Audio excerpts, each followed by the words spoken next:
ഞാൻ പറയുന്നത് ആർക്കും വിഷമം തോന്നരുത്. അങ്ങയോടല്ല, ഇങ്ങനെ പറയുന്നവരോട് പൊതുവെ ഉള്ള ദേഷ്യമായി മാത്രം കണക്ക് കൂട്ടിയാൽ മതി. എന്തൊരു മര്യാദകേടാണ് പറയുന്നത്.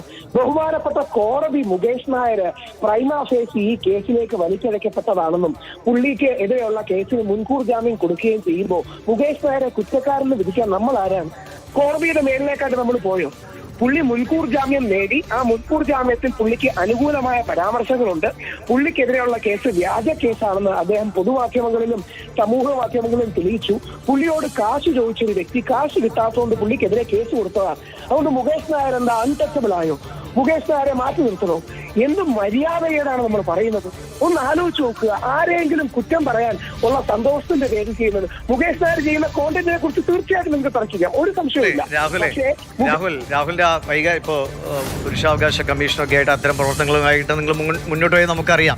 അതിലൊന്നും എതിരഭിപ്രായമില്ല, എല്ലാവർക്കും അതിൻ്റെതായ സ്വാതന്ത്ര്യം. പക്ഷേ ഈ പർട്ടിക്കുലർ വ്യക്തിയുടെ സോഷ്യൽ മീഡിയ കണ്ടന്റുകൾ രാഹുൽ ഫോളോ ചെയ്യുന്നതാണോ, കാണാറുണ്ടോ? അത് കണ്ടു കഴിഞ്ഞാൽ അത്തരം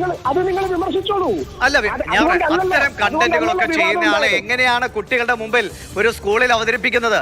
കുട്ടികളോട്, അതായത് LKG മുതൽ അങ്ങോട്ടുള്ള കുട്ടികളോട് ജീവിതത്തിൽ അവർ പഠിക്കാൻ പോകുന്ന കാര്യങ്ങളെക്കുറിച്ച് മനോഹരമായി അവരോട് സംവദിക്കാൻ കഴിയുന്ന ആളുകളെ ക്ഷണിക്കേണ്ടിയെടുത്ത് മദ്യവും ഒക്കെ പ്രലോഭിപ്പിക്കുന്ന അല്ലെങ്കിൽ അതിന് പ്രചാരണം നൽകുന്ന വീഡിയോകൾ ചെയ്യുന്നു, അല്ലെങ്കിൽ പരസ്യങ്ങൾ ചെയ്യുന്ന എത്ര അശ്ലീലമായ അതിന്റെ അതിർവരമ്പുകളെല്ലാം ഭേദിച്ചുകൊണ്ട് പരസ്യങ്ങളൊക്കെ അവതരിപ്പിക്കുന്ന ഒരാൾ എങ്ങനെയാണ് രാഹുൽ നമുക്കൊരു പ്രവേശനോത്സവത്തിൽ കൊണ്ടിരുത്താൻ കഴിയുക?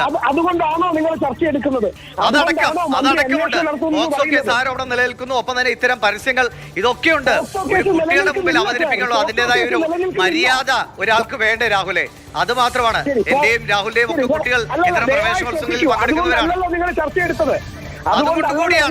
അതുകൊണ്ടുകൂടിയാണ് ഇത്തരം നേരത്തെ ഹരീഷ് സൂചിപ്പിച്ചു കേട്ടല്ലോ, ലൈക്കും ഷെയറും മാത്രമുള്ള ആളുകളെ പിടിച്ച് പരിപാടിക്ക് കൊണ്ടുവരിക എന്നൊരു നിലയിലേക്ക് നമ്മുടെ നാട്ടിലെ പല സംഭവങ്ങളും മാറിയിട്ടുണ്ട്. ലൈക്കും ഷെയറും അല്ല ജീവിതത്തിലെ ഏറ്റവും വലിയ പോസിറ്റീവായ കാര്യം. ജീവിതത്തിലെ പ്രതിസന്ധികളെ മറികടന്ന് ജയം നേടിയ ഒരുപാട് മനുഷ്യരുണ്ട് ഇവിടെ. ഒരുപാട് കഷ്ടതകളെ മറികടന്ന് ജീവിത വിജയം നേടിയ ഒരുപാട് മനുഷ്യരുണ്ട്. അവര് കുട്ടികളോട് സംവദിക്കാൻ അവസരം കൊടുക്കൂ. അവര് ജീവിതത്തെ കുറിച്ചുള്ള പാഠങ്ങൾ പറയാൻ കുട്ടികൾക്ക് അവസരം കൊടുക്കൂ. പകരം ഇതുപോലെയുള്ള കച്ചവട കാര്യങ്ങളുമായി നടക്കുന്നവരെ അല്ല പ്രവേശനോത്സവത്തിന് വിളിക്കേണ്ടത്. ഒരൊറ്റ കാര്യം, വേദനയെ ചേർത്ത് പിടിക്കുകയല്ലേ സർക്കാർ ചെയ്തത്? കഞ്ചാവ് കേസിൽ അകത്തായ വേദന ചേർത്ത് പിടിച്ചത് നന്നായി, അത് വേറെ. വേദനയെ ചേർത്ത് പിടിച്ചില്ലേ? കഞ്ചാവ് കേസിൽ അകത്ത് പോയ വേദനയെ വീണ്ടും പരിപാടി നൽകി ജീവിതത്തിലേക്ക് തിരിച്ചുവിട്ടുകയും മറ്റും ചെയ്തപ്പോ ശശികല ടീച്ചർ പറഞ്ഞ അതേ വാദഗതിയാണ് നിങ്ങൾ പറയുന്നത്. അതായത് വേദനയോട് ദേഷ്യം ഉണ്ടെങ്കിൽ ശശികല ടീച്ചർ പറഞ്ഞ അതേ വാദഗതിയാണ് മുകേഷ് നായർക്കെതിരെ ചില ആൾക്കാർ ഉന്നയിക്കുന്നത്. അവരുടെ കോണ്ടന്റിനെ എതിർക്കുന്നെങ്കിൽ എതിർത്തോളൂ, പക്ഷേ അവരുടെ പോക്സോ കേസ് എന്ന് പറഞ്ഞ് അവരെ കരിവാരി ചേക്കുന്നത് നിയമ സംവിധാനത്തോടൊന്ന് വെല്ലുവിളിയാണ്. കേസിലെ FIR കോടതി റദ്ദാക്കാൻ ആവശ്യപ്പെട്ടൊന്നുമില്ലല്ലോ അല്ലെ? പോക്സോ കേസ് പ്രതി തന്നെയാണ്. അതിൽ നിന്നും പുറത്തേക്ക് വരുന്നത് വരെ രാഹുൽ അഭിഭാഷകല്ലേ? അല്ല, ഏതെങ്കിലും കേസ് കോടതിയിൽ കൊണ്ടു കൊടുക്കുന്ന സമയത്ത് തന്നെ ആദ്യം അതിന്റെ കേസ് ഷീറ്റ് നോക്കിയിട്ട് കുറ്റക്കാരനാണ് കോടതിയിലുണ്ടോ? കോടതിയിലുണ്ടോ രാഹുലെ? പോക്സോ കേസ് പ്രതി ആ കേസ് റദ്ദാക്കപ്പെടുന്ന നിമിഷം വരെ പോക്സോ കേസ് പ്രതി തന്നെയാണ്. അങ്ങനെ ഒരു പോക്സോ കേസ് തന്നെ ആനയിച്ചു കൊണ്ടുവരണമെന്ന നിർബന്ധ ബുദ്ധി എന്തിനാണ് എന്നാണ് ചോദിച്ചത്. ദയവായി ശ്രദ്ധിക്കുക, ഇവരെ ഒന്നും ജീവിതത്തിൽ അകറ്റി നിർത്തുകയല്ല.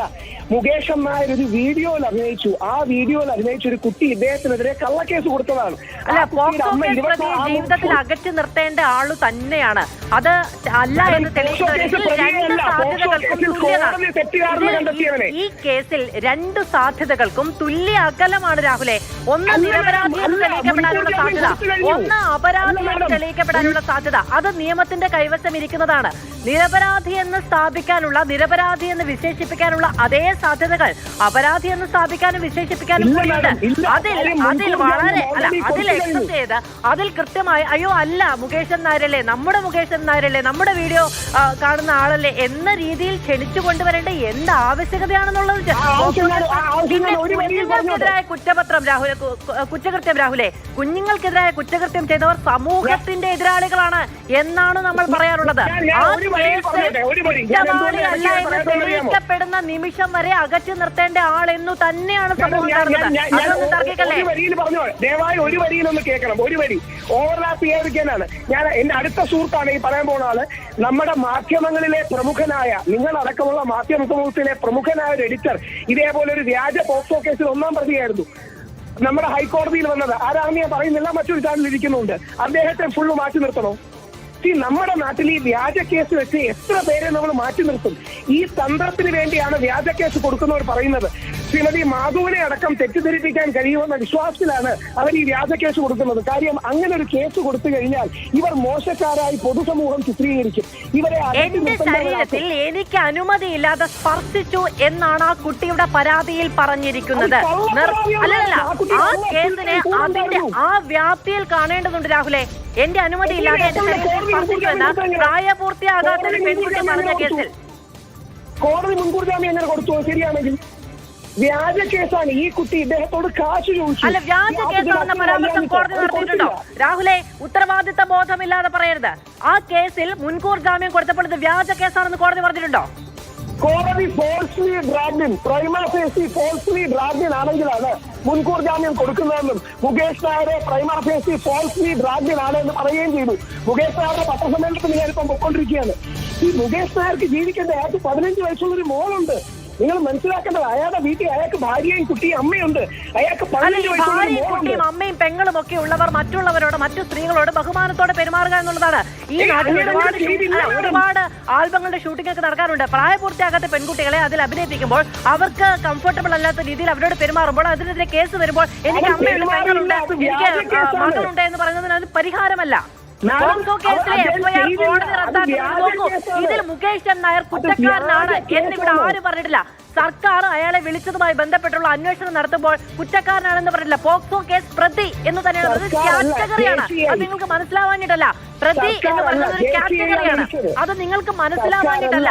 അപ്പൊ അങ്ങനെ പോലീസ് ക്ലിയറൻസ് കിട്ടാൻ സാധ്യതയില്ലാത്ത ഒരാളെ, ഈ പോക്സോ പോലെ ഗുരുതരമായ വകുപ്പുകളുടെ പേരിൽ പ്രതിയായ ഒരാളെ മുകേഷ് നായർ എന്നുള്ളത് വിടൂ. ആ കാറ്റഗറി എടുക്കും. അങ്ങനെയുള്ള ഒരാളെ ക്ഷണിക്കാൻ പാടില്ലായിരുന്നതിന് സംവിധാനത്തിൽ പറയാൻ കഴിയും. അതൊന്ന്. മറ്റൊന്ന്, വീഡിയോ ചെയ്യുന്നതിന്റെ കണ്ടന്റ് രാഹുൽ കണ്ടിട്ടുണ്ടെങ്കിൽ എനിക്കുറപ്പുണ്ട്, എനിക്ക് രാഹുലിനെ അറിയാവുന്നതാണല്ലോ. അപ്പോ എനിക്കുറപ്പുണ്ട് രാഹുലിന് ഇഷ്ടമുള്ള അല്ലെങ്കിൽ രാഹുലിന്റെ പ്രിയപ്പെട്ടവരായ കുഞ്ഞുങ്ങളെ ഒരിക്കലും ഈ കണ്ടന്റ് കാണാൻ രാഹുൽ പ്രേരിപ്പിക്കില്ലായിരുന്നു. ഒരു കാര്യം പറഞ്ഞോട്ടെ. ഒന്ന്, ഇന്നസെന്റ് അണ്ടിൽ പ്രൂവ്ഡ് ഗിൽറ്റി ആണ് ഇന്ത്യയുടെ നിയമ സംവിധാനം. അതായത് Mukesh Nair is innocent until proved guilty. Mukesh നായർക്ക് വേണ്ടി മാത്രം നമുക്ക് ആ തത്വസംഹിത മാറ്റാൻ പറ്റുമോ? 1000 അപരാധികൾ രക്ഷപ്പെട്ടാലും ഇവിടെ പറഞ്ഞില്ല. ക്ഷണിച്ചു കൊണ്ടുവന്ന് കുഞ്ഞുങ്ങൾക്ക് മുന്നിൽ പ്രദർശിപ്പിക്കണോ? ഈ പറയുന്ന നല്ല വാക്കുകൾ, ഈ കണ്ടന്റിലൊക്കെ പറയുന്ന തരം നല്ല വാക്കുകളാണ് കുഞ്ഞുങ്ങളുടെ മുന്നിൽ വന്ന് പറഞ്ഞാൽ ആര് ഉത്തരവാദിത്വം പറയും? ഈ നല്ല വാക്ക് രാഹുലെ, ആ വീഡിയോ ഒക്കെ കണ്ടു കഴിഞ്ഞാൽ അതേ രീതിയിൽ കുട്ടികൾ വീട്ടിൽ വന്ന് പെരുമാറാൻ തുടങ്ങിയാൽ എന്താകുമെന്ന് പോലും അറിയില്ല. ഇനി രാഹുൽ പറഞ്ഞ പോലെ ഇന്നസെന്റ് പറഞ്ഞേക്കൂ. രാഹുൽ പറഞ്ഞല്ലോ ഇന്നസെന്റ് ആണ് അതുവരെ. ശരി, ആ കേസ് പൂർത്തിയാകുന്നവരെ കോടതി അയാൾ വെറുതെ വിട്ടെ, നിരപരാധിയാണെന്ന് പറഞ്ഞ് വെറുതെ വിട്ടെ. അതുവരെ നിങ്ങൾക്ക് ക്ഷണിക്കാതിരിക്കാമല്ലോ. അതുവരെ ഒരു സാധ്യത 50% അങ്ങോട്ടും ഇങ്ങോട്ടും ഉണ്ടല്ലോ.